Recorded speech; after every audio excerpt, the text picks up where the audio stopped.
Isso aconteceu há mais de 20 anos, mas para mim é um tema que nunca vou conseguir superar, por causa das consequências que trouxe para a minha família.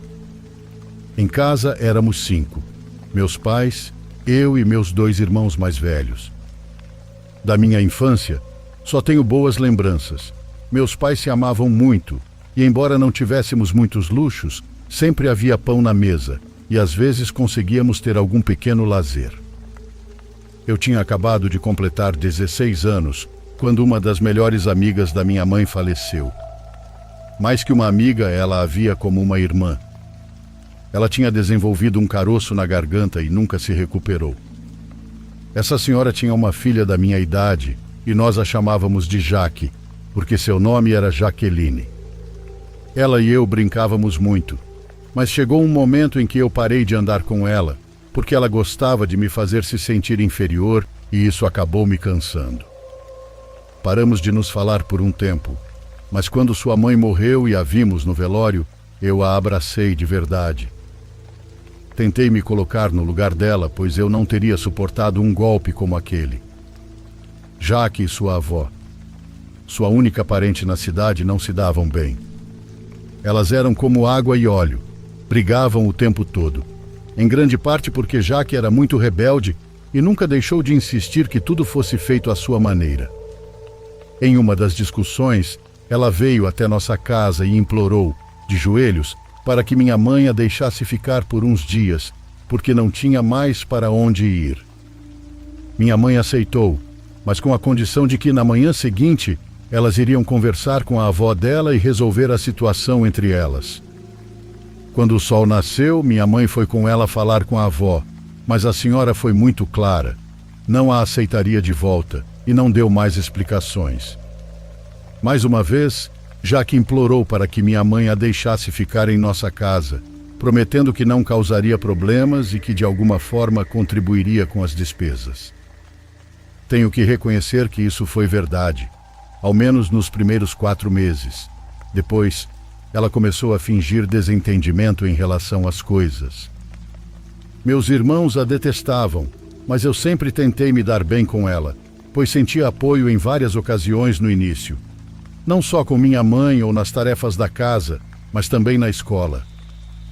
Porém, uma tarde, minha mãe perguntou por que Jaque não estava ajudando nas despesas. Meu pai entrou na discussão para defendê-la ferozmente, e digo isso de verdade, pois quase chegaram a se agredir fisicamente. No final, meu pai disse que deixássemos Jaque em paz, que ele cuidaria das suas despesas. Neste ponto, gostaria de fazer um comentário importante. Quando vi meu pai defendê-la com tanto fervor, imediatamente pensei que algo estava errado. Senti que havia algo ali que não era normal e cheguei a acreditar que eles tinham algo, mas não disse nada. Depois me convenci de que estava sendo maldosa e acabei deixando para lá. A partir daquele dia, algo mudou na relação entre meus pais, mas eu só percebi quando já era tarde demais. Meus pais começaram a se falar menos, e 1 ano depois, Jaque engravidou. Pois é, meu velho querido era o pai do bebê. Uma das minhas melhores amigas seria a mãe do meu irmão. Juro. Descobrir isso foi nojento em muitos sentidos. Embora Jaque não fosse minha irmã, senti isso como uma grande ofensa e algo monstruoso. Minha mãe não se limitou a insultos, gritos ou agressões. Ela tinha quase 2 metros e arrastou Jaque como um boneco para fora de casa, gritando que ela era uma mulher imunda e ingrata.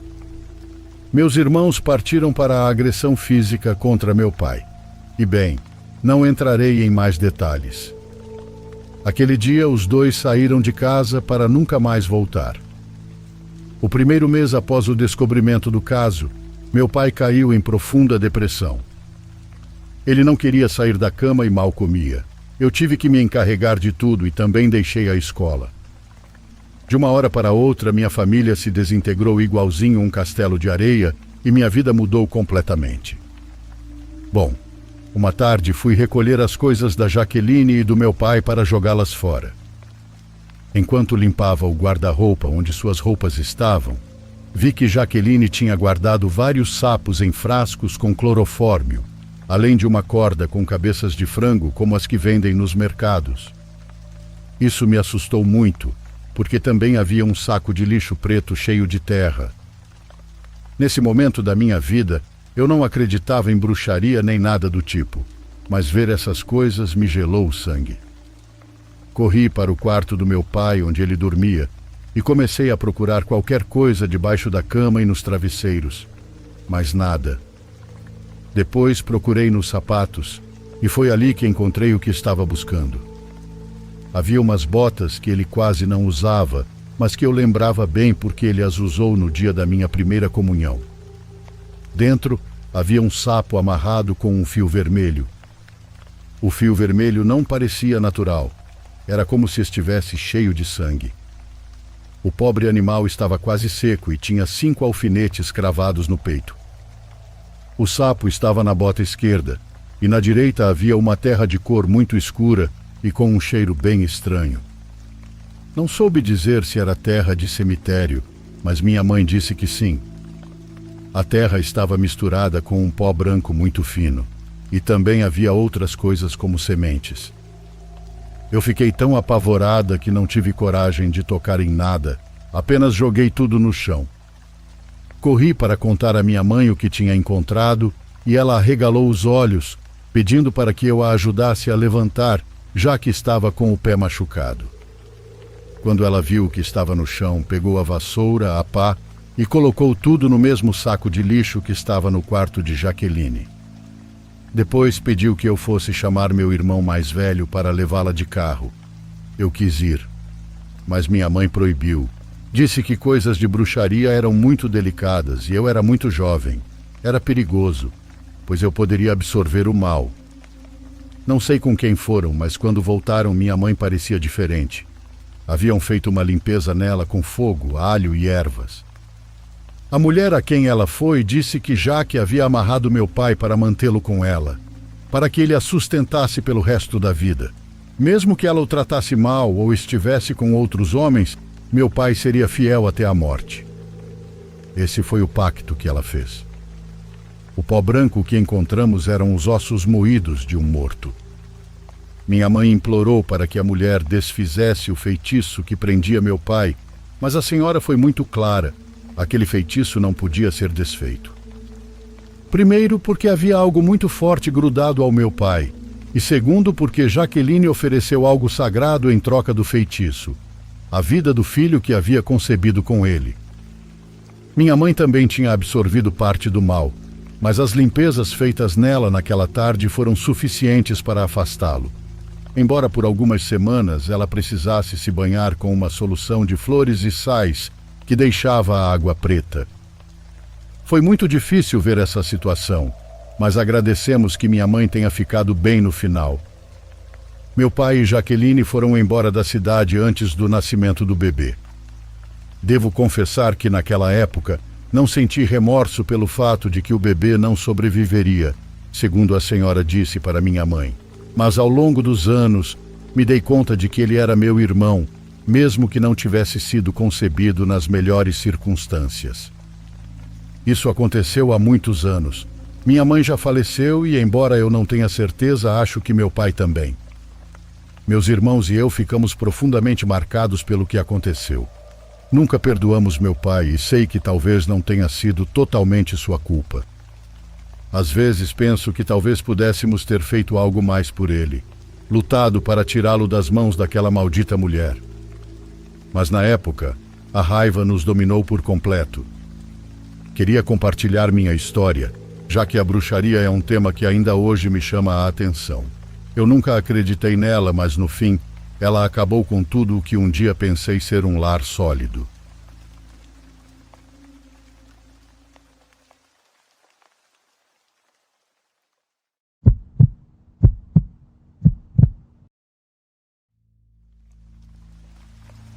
Minha experiência aconteceu em 2005. Naquela semana estava fazendo muito frio e também chovia muito. Naquela época morávamos na casa que meu pai deixou para nós, para minha mãe, meu irmão e eu. Era uma casa muito velha, na qual nunca havíamos vivido, mas por causa das dívidas tivemos que vender a nossa e ir para lá. Estava em um bairro antigo, muito humilde, mas com vizinhos muito atenciosos e sempre dispostos a ajudar. Atrás da nossa casa havia outra casa grande, com um quintal amplo na parte de trás. Ficamos surpresos quando nos disseram que lá vivia apenas uma pessoa, um jovem de uns 30 anos. Ninguém sabia o que havia acontecido com a família dele. Parecia que todos tinham ido embora, deixando apenas ele. A janela do meu quarto dava para lá, e não era uma vista desagradável. Pelo contrário, apesar de um pouco descuidado, o quintal estava cheio de plantas e havia uma árvore enorme. Tudo parecia muito verde e bonito, e estava sempre cheio de pássaros. Isso aconteceu alguns meses após nossa chegada, naquele dezembro frio. É muito difícil para mim contar isso. Não tenho o mesmo problema ao falar de outras experiências fortes que tive na vida, mas essa em particular me deixa com uma sensação diferente. Sei que muita gente sofre de depressão nessa época do ano. Sei que muitos decidem que simplesmente não querem mais viver. E penso muito nisso desde que aconteceu o que estou prestes a contar. Eu estava dormindo à tarde quando fui acordado por um som. O estalo de um galho. Abri os olhos e percebi que o sol já havia se posto. Dormi mais do que planejava. Desci para comer algo e percebi que minha mãe e meu irmão já haviam voltado. Eles tinham saído cedo para buscar as coisas para a ceia de fim de ano. Minha mãe preparou algo para eu comer e conversamos por um tempo. Depois subi de volta para o meu quarto. Foi então que ouvi um grito que vinha da casa de trás. Abri a cortina para olhar e o que vi me deixou em choque. Era uma cena horrível. Estava completamente escuro, mas eu pude ver a figura do vizinho pendurado no galho mais grosso daquela árvore, se contorcendo, segurando o pescoço, tentando gritar por ajuda. "O que você fez?" Desesperado, corri escada abaixo e chamei meu irmão. Pedi para minha mãe ligar para a polícia, para uma ambulância, para qualquer um que pudesse ajudar o vizinho de trás. Ela subiu para ver pela minha janela e, coitada, também teve que ver aquela cena. Ela diz que gritou para ele aguentar, que estávamos indo. E com uma das mãos o jovem fez sinal para que fôssemos até lá, como se não pudesse mais suportar. Meu irmão e eu corremos como se o diabo estivesse atrás de nós, enquanto eu explicava o que estava acontecendo, o que o vizinho estava tentando fazer. Demos a volta no quarteirão e chegamos à casa. Meu irmão tentou pular o portão, mas era impossível por causa das lanças no topo. Os vizinhos saíram e perguntaram o que estava acontecendo, e tivemos que explicar que o vizinho precisava de ajuda, que precisávamos entrar. Pela frente da casa não se via nada e foram minutos que pareceram uma eternidade. Algumas crianças pegaram suas bicicletas e foram procurar a viatura que sempre ficava perto de uma boleira, a algumas quadras de distância. Em poucos minutos, a polícia chegou e logo depois uma ambulância. Os policiais arrombaram o portão e entraram rapidamente em direção ao quintal, onde apontamos. Queríamos ir com eles, mas não nos deixaram. Minha mãe chegou correndo e disse que o jovem não parava de se mover e pedir ajuda, embora ela também não entendesse o que ele estava dizendo. "Ele vai sobreviver, não se preocupem, ele vai sobreviver." Ela repetia para nós, mas também, acho, que para ela mesma. Minutos depois, os bombeiros também chegaram por algum motivo. Eles entraram com uma escada, mas não havia notícias de dentro da casa. Um dos bombeiros saiu e minha mãe foi perguntar como o jovem estava. Ele não queria responder, mas minha mãe insistiu. "Nos diga algo, por favor. Ele nos pediu ajuda." O bombeiro hesitou e apenas disse: "Já o tiramos de lá." Depois continuou andando, mas parou a poucos passos e voltou. "Quando ele pediu ajuda?" nos perguntou. "Agora há pouco. Assim que o vimos, corremos até aqui e ligamos para a polícia." Respondemos. Sem dizer nada, o bombeiro virou as costas e continuou andando. Parou mais uma vez Voltou e parecia estar em dúvida sobre o que ia dizer, mas o fez com uma voz extremamente nervosa, a voz mais nervosa que já ouvi. Ele nos disse que o jovem estava morto há horas, que os paramédicos acreditavam que ele tinha se enforcado pela manhã. Voltamos para casa em silêncio. Minha mãe, meu irmão e eu nunca tocamos no assunto, nem naquela noite, nem nunca mais. Moramos naquela casa por mais 2 anos e acho que nunca mais abri aquelas cortinas. Nem voltei a olhar para o quintal da casa de trás, para o galho daquela árvore.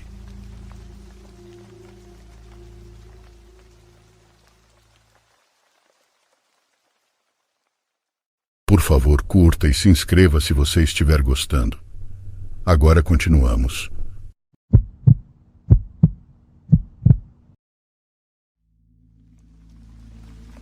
Escrevo para te contar um acontecimento muito perturbador que ocorreu comigo, com meu irmão mais novo João, e com um vizinho com quem costumávamos nos encontrar na nossa infância, chamado Alexandre.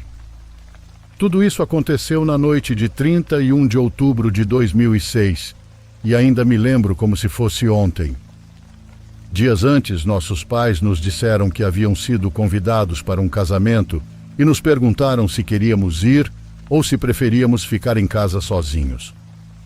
Os casamentos por aqui costumam durar até a manhã seguinte, e no dia seguinte há outra celebração, então eles ficariam fora durante a noite. Nós escolhemos ficar em casa, já que eu tinha 13 anos e João, 11, e não tínhamos mais medo de ficar sozinhos em casa. Pelo contrário, adorávamos a ideia. Contamos a nosso amigo e vizinho Alexandre que estaríamos sozinhos em casa na sexta-feira, 31, caso ele quisesse vir para jogar videogame e assistir a filmes de terror a noite toda. Ele estava muito animado e aceitou o convite, pois costumava passar todos os sábados conosco. Ele tinha a mesma idade que eu, 13 anos, e ambos éramos fascinados por coisas assustadoras. Sempre ouvíamos programas de rádio de terror e adorávamos filmes de terror e suspense. Portanto, a noite de Halloween era a nossa favorita. Finalmente o dia chegou e meus pais saíram para o casamento por volta das 20 horas. E Alexandre veio até nossa casa por volta das 22. Me lembro que ele trouxe uma mochila grande que me fez zombar dele, dizendo que parecia que ele estava se mudando para nossa casa. Fiquei surpreso quando do nada ele tirou um tabuleiro Ouija de sua mochila. "Vamos jogar à meia-noite", disse Alexandre. Nesse momento, João chegou e ficou animado ao ver o tabuleiro. Eu estava hesitante. Não sabia se deveríamos jogar Ouija em nossa casa, pois eu acreditava nessas coisas e tinha medo de trazer algo que não poderíamos controlar.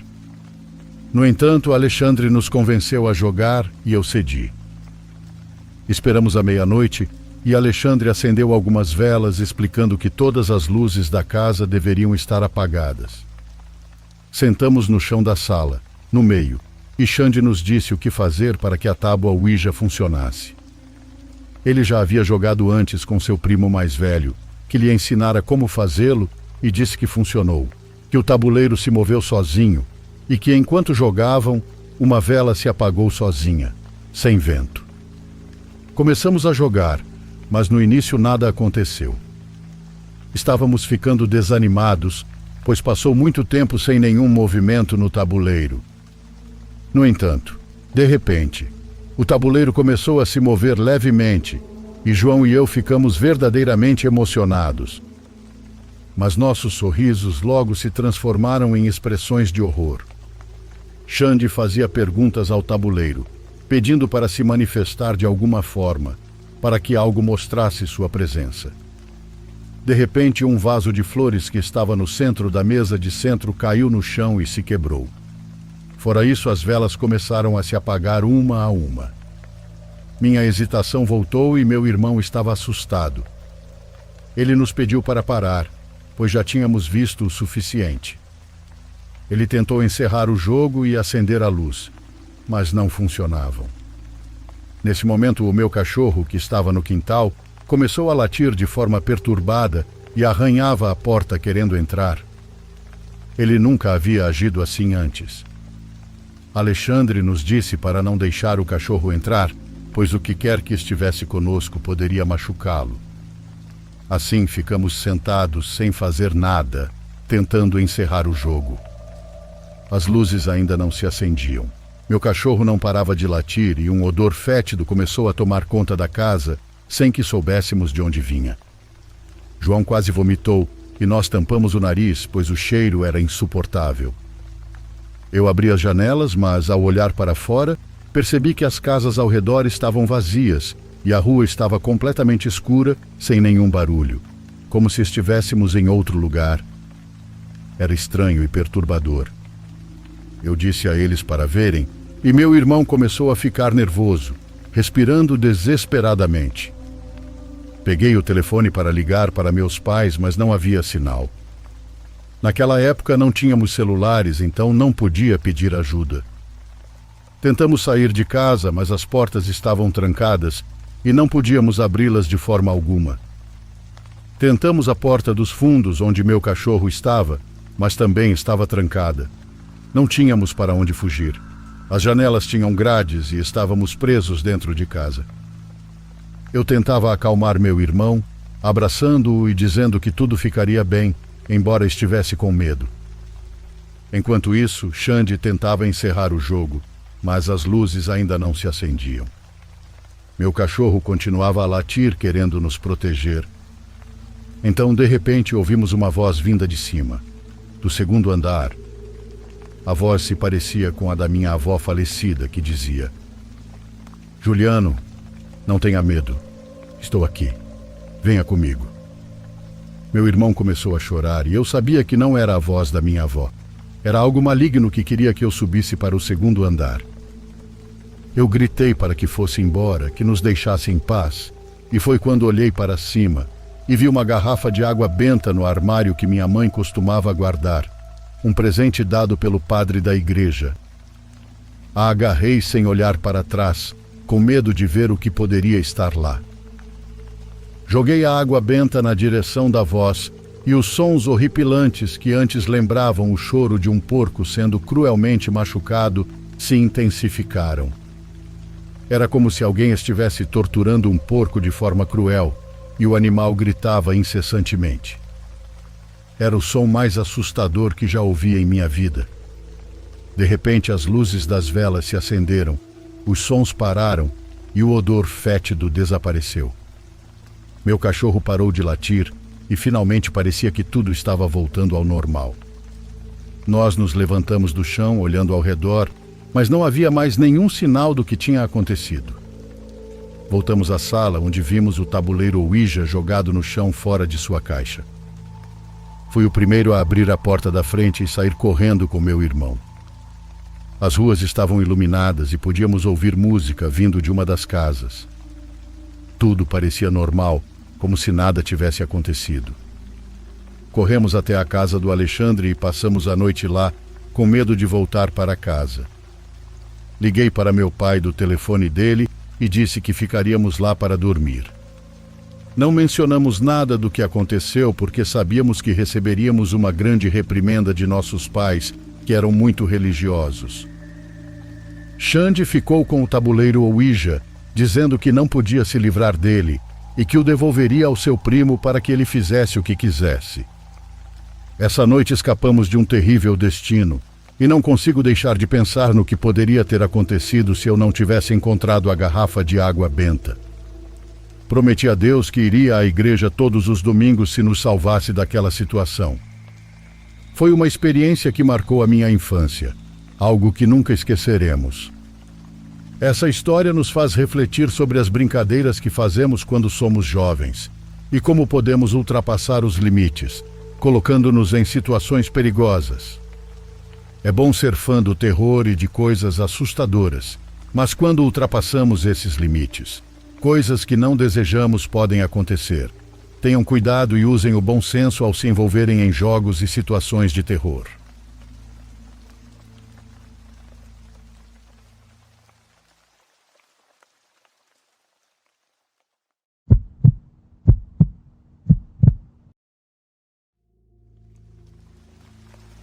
Minha mãe sempre foi uma mulher muito prática. pouco inclinada a superstições ou a acreditar em coisas que não podia ver ou tocar. Porém, houve um tempo em sua vida em que as coisas mudaram drasticamente, e com isso também mudou sua forma de ver o mundo. Esta é a lembrança que quero compartilhar com vocês. Uma história que não se conta em minha família sem um tom de mistério e um pouco de reverência. Era a década de 80 em Arica, no Chile. Minha mãe, na época, era uma mulher jovem com 3 filhos pequenos e estava passando por uma fase difícil financeiramente. Meu pai havia perdido o emprego e, apesar de procurar qualquer coisa para nos sustentar, simplesmente o dinheiro não era suficiente. Minha mãe fazia o que podia, trabalhando em qualquer coisa que surgisse, mas a situação não melhorava. Chegou a um ponto em que a comida era escassa e as dívidas começaram a se acumular. Foi um período complicado, um daqueles momentos em que parece que o mundo insiste em fazer você tropeçar repetidamente. Uma tarde, minha mãe foi ao mercado com as poucas moedas que tinha no bolso. Não sabia ao certo o que poderia comprar com elas, mas sabia que precisava fazer algo, qualquer coisa, para trazer um pouco de comida à mesa. Ela caminhava entre as barracas, olhando os legumes e os feijões, pensando em como fazer o dinheiro render. Foi então que algo chamou sua atenção. Em uma banca no final do mercadão, entre velas e estátuas de santos, havia uma pequena figura de um duende. Era feita de barro e gesso, pintada com cores vibrantes e com um sorriso travesso no rosto. Era uma figura pequena, do tamanho da palma da mão, e estava sentada com as pernas cruzadas e as mãos sobre o joelho. A mulher que atendia a banca a viu olhando e sorriu. "É um duende da sorte", disse a mulher. "Eles ajudam a trazer prosperidade financeira. Só precisa pedir com muita fé e você verá como as coisas mudam." Minha mãe, em outra ocasião, teria ignorado algo assim. Mas naquele momento, com o peso da desesperança nos ombros, sentiu uma fagulha de esperança. Uma pequena voz em seu interior lhe dizia que não tinha nada a perder. Ela perguntou o preço e, ao ver que poderia pagar, decidiu comprá-lo. Trouxe o duende para casa e o colocou em um canto da sala. No início, meu pai riu da ideia. "Um duende? Sério? Quem acredita em uma coisa dessas?" Mas minha mãe não se deixou desanimar. Todas as noites, antes de dormir, sentava-se diante do duende e pedia ajuda. Nessa parte, devo mencionar que eu ficava com medo disso, achava muito bizarro. Bom, continuando. Ela não sabia exatamente como funcionava, mas sentia a necessidade de falar com ele, de pedir que a ajudasse a superar aquelas dificuldades. Ela começou a deixar pequenas oferendas, como balas que comprava com as poucas moedas que sobravam depois das compras. Ela colocava-as em frente à figura e pedia ao duende que trouxesse um pouco de sorte. No começo, nada mudou. Os dias continuavam difíceis e as dívidas não desapareciam. Mas minha mãe não parou de falar com o duende, nem de fazer oferendas. Foi então que começaram a ocorrer pequenas mudanças. Coisas sutis que, a princípio, passaram despercebidas. Um dia, uma vizinha nos visitou e ofereceu à minha mãe algumas peças novas de roupa que não usava mais. No dia seguinte, um amigo do meu pai conseguiu para ele um trabalho temporário em uma construção. As coisas começaram a melhorar, não de forma drástica, mas de maneira que nos deu um pouco de alívio. Minha mãe continuou pedindo ao duende ajuda, agradecendo pelas pequenas mudanças que estavam acontecendo. Sempre que algo bom acontecia, ela deixava um doce ou uma pequena moeda diante da figura. As coisas continuaram a melhorar. Meu pai conseguiu um emprego mais estável e minha mãe, com as pequenas economias que conseguiu juntar, decidiu abrir uma pequena loja de conveniência na esquina de casa. A loja foi um sucesso. As pessoas do bairro começaram a frequentá-la diariamente. Minha mãe ficou conhecida por sua simpatia e porque sempre tinha o que as pessoas precisavam. Nossa vida mudou. De repente, tínhamos o suficiente para comer, pagar as dívidas, e nossa situação foi se estabilizando. Minha mãe sempre dizia que era graças ao duende, que ele trouxe a boa fortuna que ela tanto havia pedido. Durante anos o duende permaneceu em seu canto, nos observando com seu sorriso. Minha mãe continuava a falar com ele, agradecendo por tudo o que ele nos havia proporcionado. Ela nunca parou de lhe oferecer doces, mesmo com a situação já melhor. Quando crescemos e saímos de casa, a loja continuava sendo o coração do nosso lar. Minha mãe continuou trabalhando nela até que a idade e a saúde não permitiram mais. Anos depois, quando já era idosa e a loja passou para as mãos do meu irmão, o duende ainda estava em seu canto, embora as oferendas não fossem mais realizadas. Foi quando minha mãe faleceu que algo bastante estranho aconteceu. Depois do funeral, ao voltarmos para casa, a figura do duende não estava mais lá. Ninguém havia tocado nela. A figura simplesmente desapareceu. Procuramos por toda a casa, pensando que alguém a havia guardado ou que tinha caído atrás de algum móvel, mas não estava em lugar algum. Ela se foi, assim como havia chegado. Às vezes me pergunto o que realmente era aquele duende, se era apenas uma coincidência ou se realmente tinha algo a ver com a forma como nossa vida mudou. Minha mãe sempre acreditou que o duende a ajudou, que foi ele que nos tirou daquela situação miserável, e eu acho que tem uma pequena chance disso ser verdade. Talvez existam coisas neste mundo que não entendemos. Mas o que sei com certeza é que a fé da minha mãe, sua esperança e gratidão foram o que tornaram possível aquela mudança. O duende, real ou não, foi um símbolo de seu desejo de seguir em frente e de sua crença de que as coisas podiam melhorar. E talvez, apenas talvez, aquele duende decidiu ficar com ela até o final, ajudando-a em silêncio até que ela não precisasse mais dele. Então, embora ninguém de fora acredite em nós e nunca mais tenhamos visto a figura, sempre lembramos dela, porque às vezes a magia e a sorte não são mais do que a manifestação de nossa própria força e esperança. Meu relato é um lembrete de que mesmo nos momentos mais escuros, há uma faísca de luz que pode mudar tudo completamente.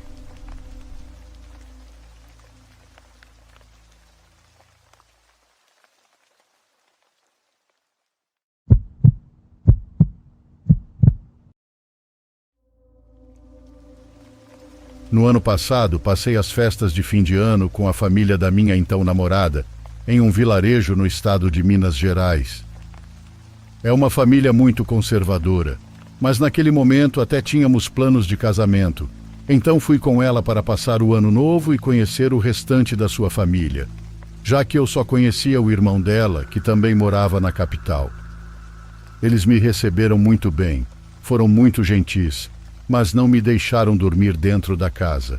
Prepararam um quartinho, um quarto que tinham do lado de fora e que, na verdade, era muito confortável e quentinho.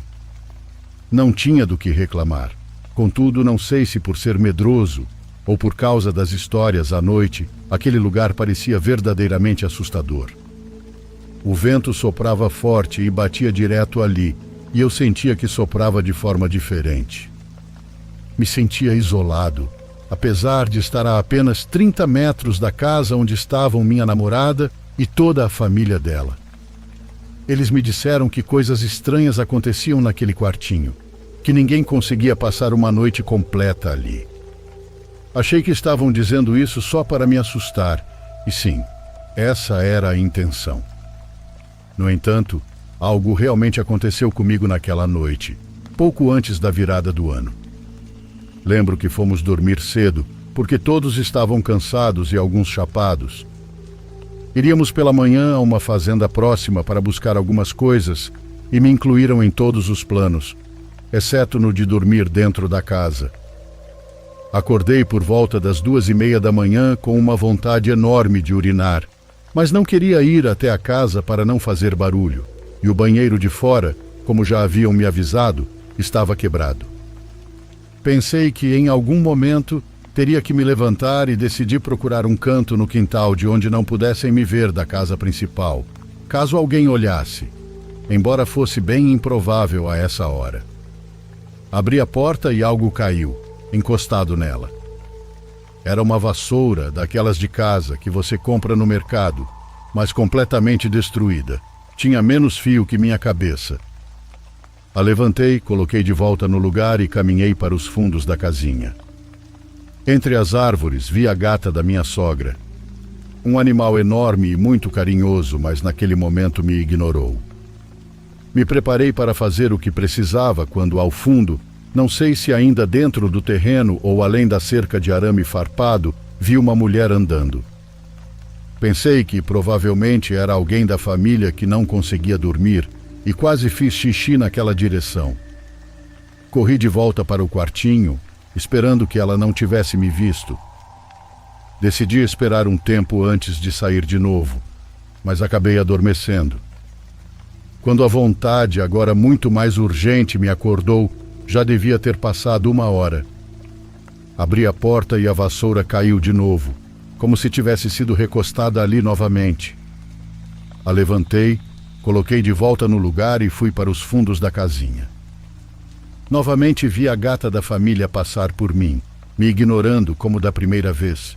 E ao fundo, ao levantar os olhos, vi a mulher de novo, numa distância em que dava para perceber claramente que era uma pessoa, mas não tão perto a ponto de identificar seu rosto. Que se dane, pensei. Voltei para o quarto e, antes de entrar, fiz xixi ao lado da porta. No dia seguinte eu jogaria água. Finalmente dormi, já mais tranquilo. Depois de um tempo tive sonhos muito estranhos. Me vi naquele quartinho e me levantei. Abri a porta e de novo a vassoura caiu, como havia acontecido antes. A levantei, coloquei no lugar, caminhei para os fundos e a gata passou por mim. E lá no fundo, a mesma mulher, no mesmo lugar, me observava. Ok, estou sonhando, disse a mim mesmo. Naquele momento eu sabia que o que estava acontecendo era um sonho e de alguma forma percebi que o que havia acontecido antes, pois não fazia sentido ter visto exatamente a mesma coisa 2 vezes, era porque estava sonhando. No sonho ouvi barulhos vindos da casa, como se estivessem acordados, então voltei para o quarto e me deitei na cama. Ouvi alguém bater na porta, batidas fortes. Pensei na mulher. Fiquei com muito medo e me concentrei em acordar. E então acordei. Quando me dei conta de que realmente estavam batendo, abri a porta. Era minha sogra. Pedi desculpas por ter demorado para abrir. Disse que estava dormindo e tendo um pesadelo. Dormindo? Você acabou de entrar, te vi lá fora olhando para as árvores, ela disse. Fiquei muito confuso, não entendi o que estava acontecendo. Então minha sogra sugeriu que eu fosse dormir dentro da casa, na sala. Enquanto pegava meu lençol, minha sogra viu a vassoura ao lado da porta. Me lembro que a pegou, saiu e a jogou fora da propriedade. Depois, a segui para dentro. Eram 5 da manhã. Ela começou a mexer em algumas coisas na cozinha e logo meu sogro apareceu, mas eu nem os ouvi.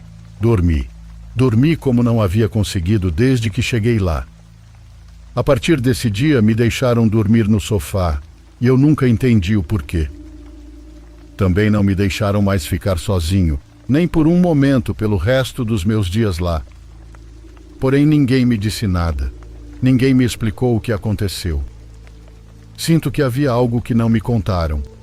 Então perguntei para o meu cunhado quando voltamos para a cidade.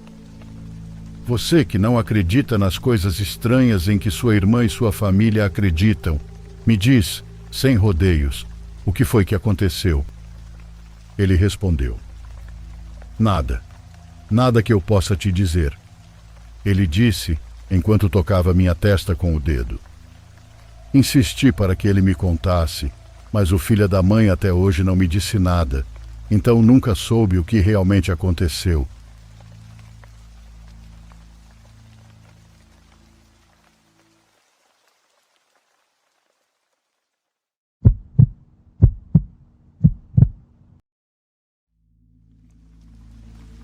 Eu só quero dizer algumas coisas antes de começar a história. Meu pai me contou essa história há pelo menos 2 meses, O tio dele morava no meio do nada, cercado por milharais, e dizia para ele: não vá para debaixo daquele milharal. Meu pai chamava isso de a linha que não se pode cruzar.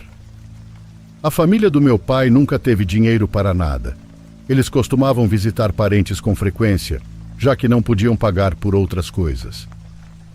Ele tinha 8 anos na época e estava do lado de fora quebrando castanhas com seu primo, que vamos chamar de Luiz. Eles se entediaram depois de um tempo e Luiz disse: ei, quero te mostrar uma coisa. E então começou a caminhar para dentro do milharal. Mas o seu pai disse para a gente não ir lá, disse meu pai, nervoso. Não se preocupe, é só por causa das cobras. Vou te mostrar como se livrar de uma com um graveto. Então, meu pai os seguiu para dentro do milharal. Eles caminharam por cerca de meia hora até chegarem ao fim do campo de milho. Atrás do campo havia uma campina, e atrás da campina estavam 5 fardos de feno, alinhados ordenadamente em frente a uma floresta. Aquela floresta tinha uma história bem estranha. Uma mulher morava lá alguns anos atrás, e ela tinha vários cães, mas um dia ela e seus cães desapareceram. Algumas semanas depois, encontraram ela pendurada em uma árvore com seus cães, e todos eles tinham sido esfolados. Não era uma árvore pequena. A árvore tinha mais de 3 metros de altura. Luiz correu rapidamente em direção à linha de fardos de feno e empurrou um deles para fora do lugar. Quando ele correu de volta para o milharal e se escondeu, disse ao meu pai: abaixe-se. Meu pai obedeceu e se agachou no milharal. Eles esperaram por cerca de 15 minutos e então meu pai perguntou: o que você está tentando me mostrar? Luiz respondeu: espera, observa. Ele conserta os fardos. Meu pai perguntou: o que conserta os fardos? Eles esperaram mais alguns minutos. E então o que saiu de lá assustou meu pai de verdade. Uma figura alta e esquelética, com 4 garras longas, emergiu da floresta e arrumou o fardo de feno. Ela olhou ao redor, depois caminhou lentamente de volta para a floresta. Meu pai olhou para Luiz e disse simplesmente: o que foi aquilo? Talvez você possa chamar de mendigo, respondeu Luiz. Da próxima vez que meu pai foi visitar, Luiz disse: tenho uma ideia engraçada. Vamos empurrar todos os fardos de feno para dentro da floresta. Meu pai concordou, e juntos eles foram para o milharal. Quando voltaram à campina, empurraram os fardos de feno para dentro da floresta e correram de volta para se esconder no milharal. Mas depois de esperar 10 minutos, ouviram um grito. Esse grito parecia com o de várias pessoas e vários animais gritando de dor. Eles então viram um fardo de feno voar da floresta através do campo e cair no milharal. Aquele fardo de feno pesava muitos quilos, e aquela coisa o jogou através da campina como se fosse uma bola. Eles se entreolharam e correram dali o mais rápido que puderam. Algumas semanas depois, quando meu pai o visitou novamente, eles descobriram que essa coisa tinha empurrado os fardos de feno para dentro do milharal.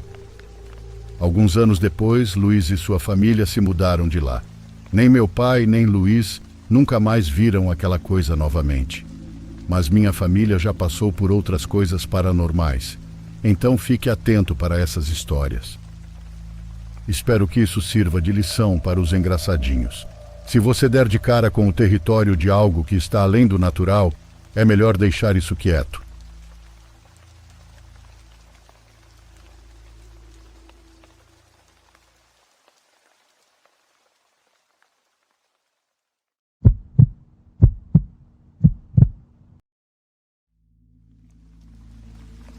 Era Halloween de 2012.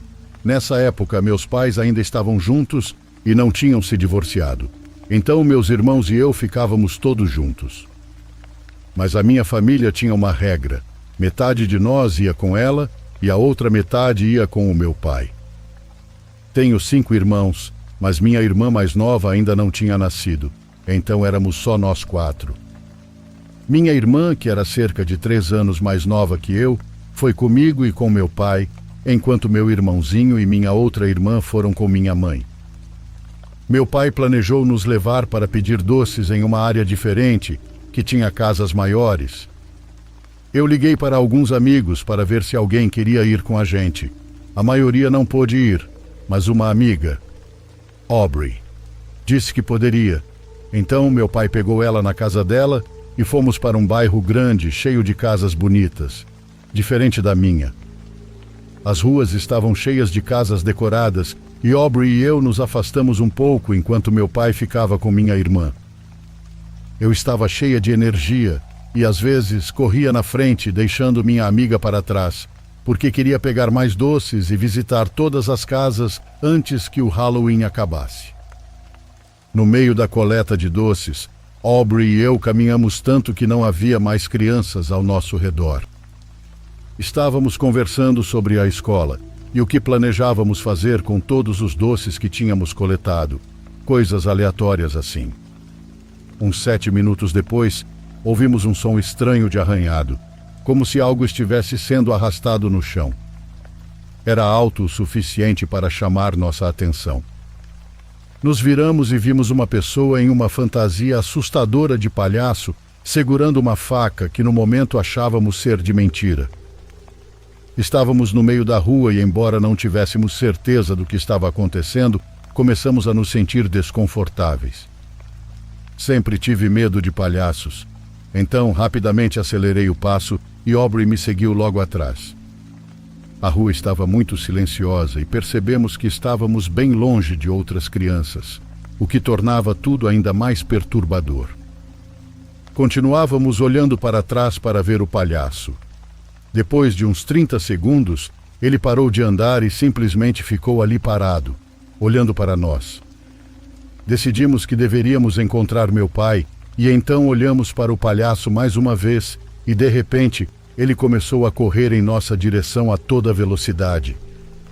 Saímos correndo, gritando, sem nem prestar atenção para onde estávamos indo. Era uma rua íngreme e silenciosa, parecida com as estradas próximas aos meus antigos apartamentos, com quase ninguém por perto. O palhaço estava gritando enquanto nos perseguia. Eu não me atrevia a olhar para trás, mas depois Aubrey me contou que o palhaço estava com a faca levantada, como se fosse nos acertar. Nossos corações estavam disparados enquanto viramos uma esquina que nos levou a uma rua que reconhecíamos. Atravessamos a rua mal prestando atenção ao trânsito. Quando chegamos ao outro lado, de repente tudo ficou em silêncio. Os gritos pararam e percebemos que não ouvíamos mais o palhaço. Ele tinha sumido, não estava mais atrás de nós.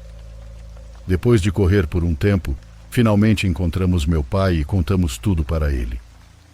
Ele acreditou em nós porque estávamos chorando e gritando, e também porque tínhamos apenas 13 anos. O olhar de medo em nossos rostos deixava claro que algo estava errado. Agora meu maior medo são palhaços, e sempre será assim. Aubrey e eu nunca esqueceremos esse momento, e ainda falamos sobre isso de vez em quando, ainda mais por conta do que aconteceu a seguir. No dia seguinte, me lembro perfeitamente de noticiarem que uma mulher foi esfaqueada até a morte nos arredores da cidade. Esse caso não chamou a atenção das pessoas e alguns até diziam que esse era o verdadeiro espírito de Halloween. Bom, fizemos nossa parte e fomos até a polícia, mas nunca encontraram esse assassino.